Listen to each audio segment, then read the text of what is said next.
Good afternoon, students. Today we look at 4.2. This is about earnings. We will look at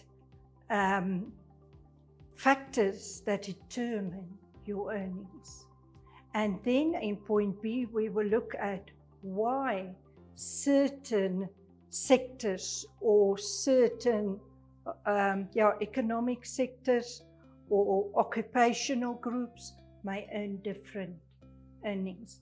So we will look at why males earn more than females, why skilled people earn more than unskilled, why the private sector earn more than the public sector, and why we will also look at the earnings over many years and what the reasons is, why it changed. Then lastly, we will look at what is economic rent and what is economic transfer earnings. So we will also just remind you again there that we get transfer earnings and transfer cost. Okay, firstly, we will look at the differentiation or wage differentials. Here we look at different occupations, and here we look at the economic sectors, like I've just mentioned, the male and the female.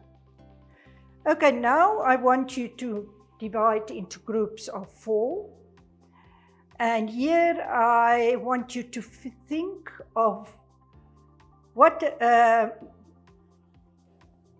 differences is in a rate between a specific occupation. Say, for example, a teacher at a school. Why do the teacher earn different than the janitor at the school, the person that repair and clean everything at the school, the doors, the lights, make sure everything is working? So why is a teacher earning more than a janitor? Now that is, you can look at different reasons in what may be the reason in the case of a teacher that they earn more. So write at least 6 reasons there. And then also you look at a teacher. Why do they earn less than a headmaster, for example? Now, in this case, you also try to get 6 reasons, 6 differences that cause that the one earn more than the other one. So that's again, A is the teacher and the janitor, B is the teacher and the headmaster. The question is, why do you think there's a difference in the rate of pay received by people in different occupations? They call it wage differentials. So after that, you will see that after you have done it, you can sit and you can offer your answers to each other. But if we look, for example, at a janitor and a teacher, I can now give you the answers afterwards by telling you that a janitor will not receive the same as a teacher, because a teacher is not only working, say, the 5 or 6 hours, they also work at night. So the amount of hours that they work is much more than a janitor.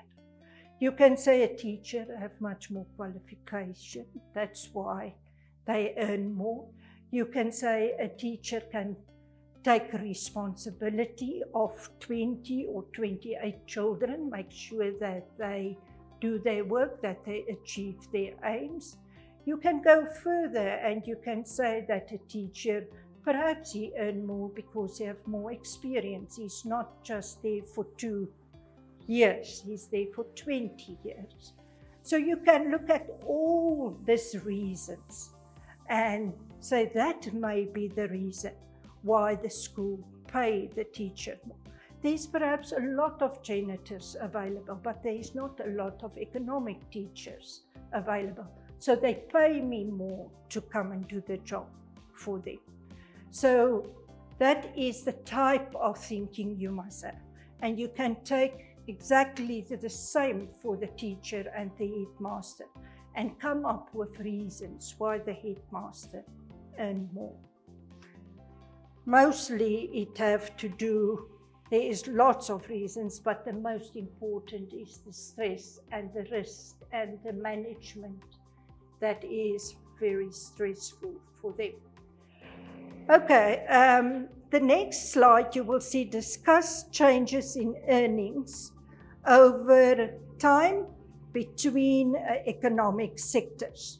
Now here I have a slide for you where you can see a teacher have earned 3,750 in 1993, and in 2020 they earn more or less 14,500. So the amount is much more. So now in this case you can give me reasons why these earnings have changed over the years. Still have the same qualification, 4 years of training. And in this case, we can look at the reason for this is that there is perhaps more competition of teachers. So, no, like we rather say more schools that want the limited amount of teachers. So they all demand the few teachers that are qualified. So that's why the salary have increased. The demand is much more than the supply of teachers. That can be a reason, but it can also be because of inflation. If there's inflation, your salary increase to keep up with your standard of living. And that's why it changed over the years. There can be trade unions that bargain for you for better wages. That can also contribute to this increase.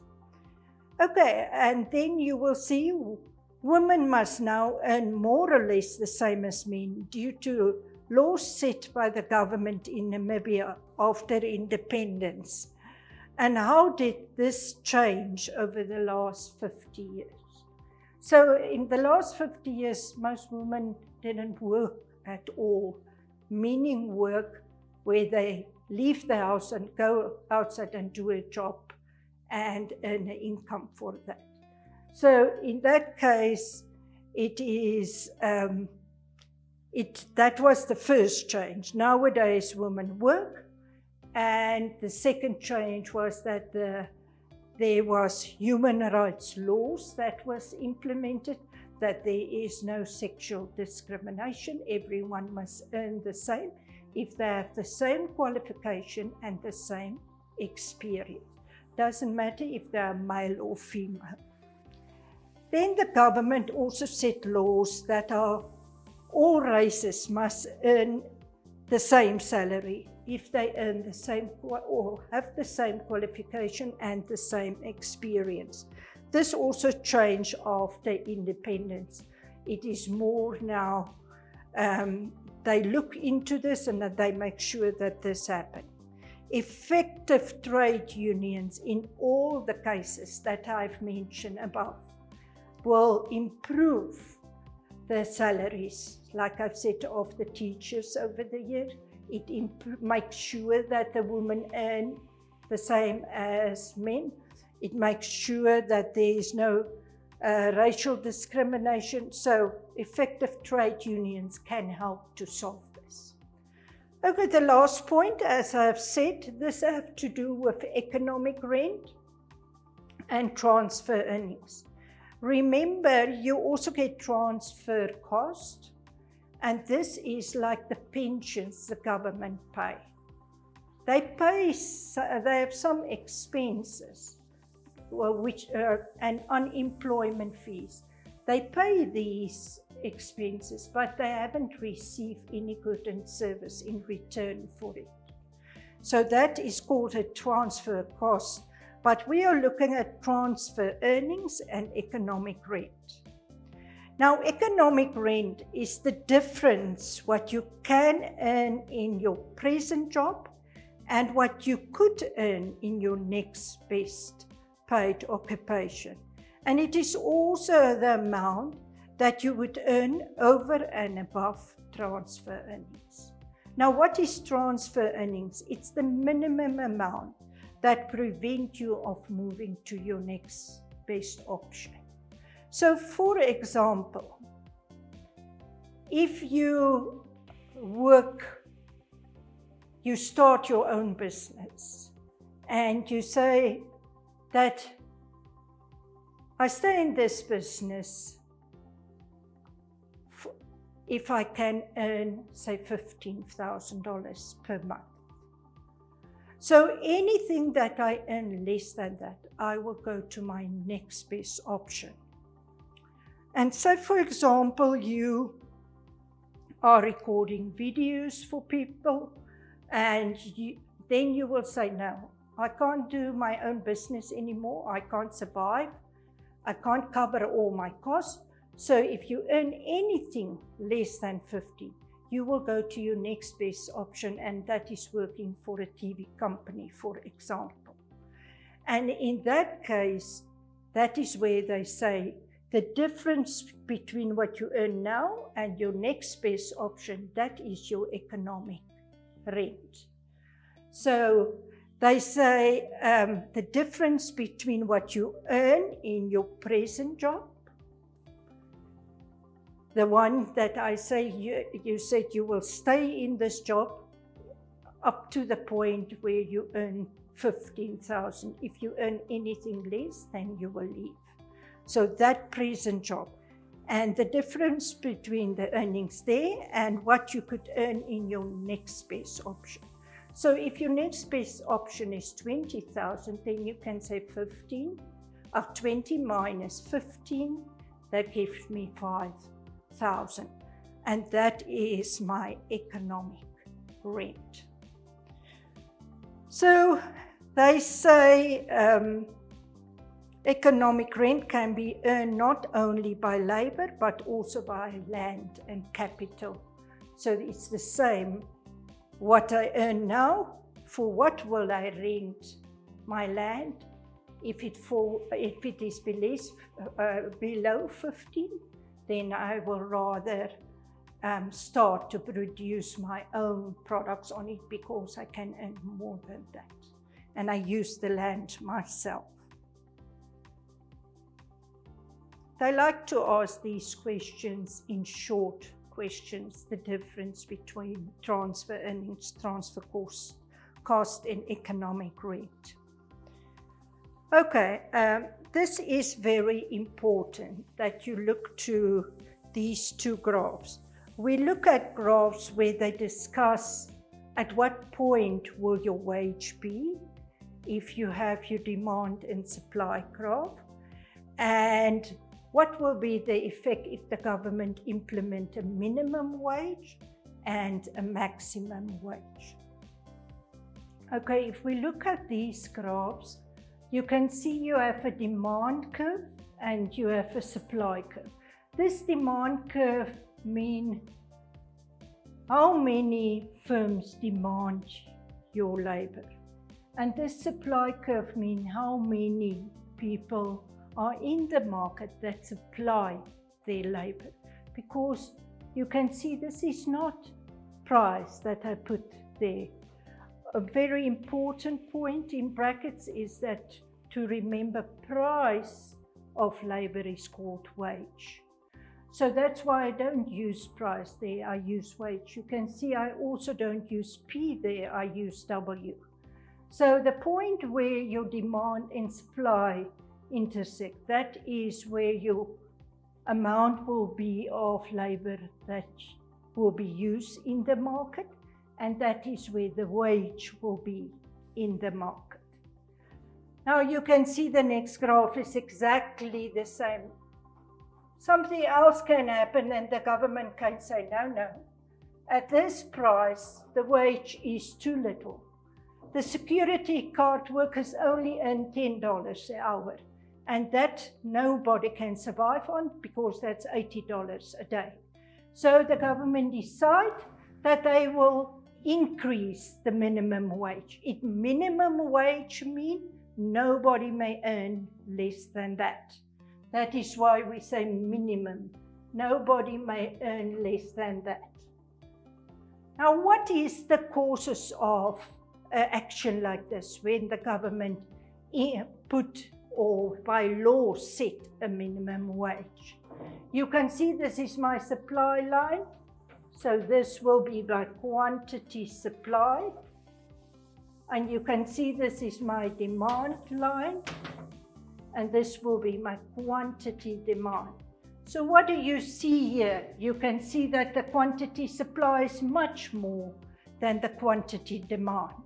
So in a case like that, supply of labor, those who want to supply themselves on the market for labor, is much more than the people that demand labor, because the firms will say at that high price we can't afford so many workers, so they demand less. But at that high price lots of people want to work. That's why the supply is so high. So if you have a minimum wage and your supply is much more than your demand, then you will sit with surpluses on the market. And it's then that it causes unemployment. Now, in a case like this, we can see here, if we draw a maximum wage,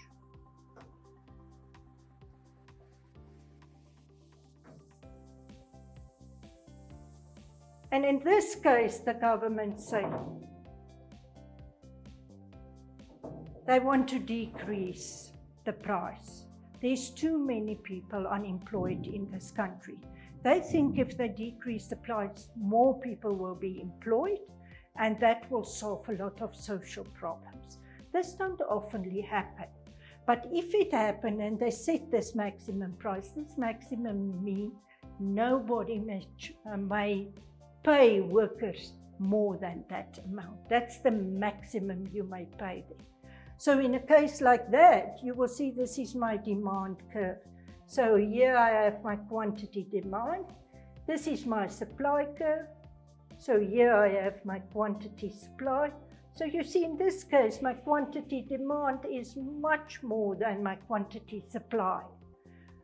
So because the wage is so low, lots of people can now afford to pay these salaries to more workers.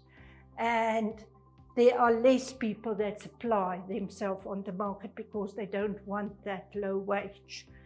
In this case, you can say there will be a shortage of workers on the market.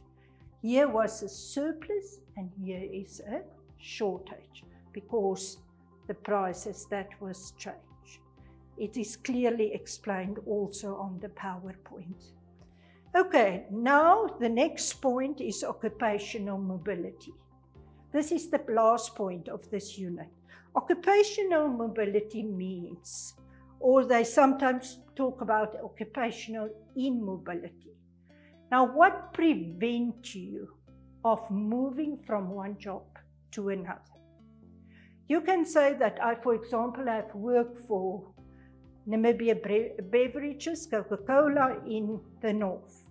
But because I've done my job so good, they want me to move to another town or another area. But what prevent me of moving?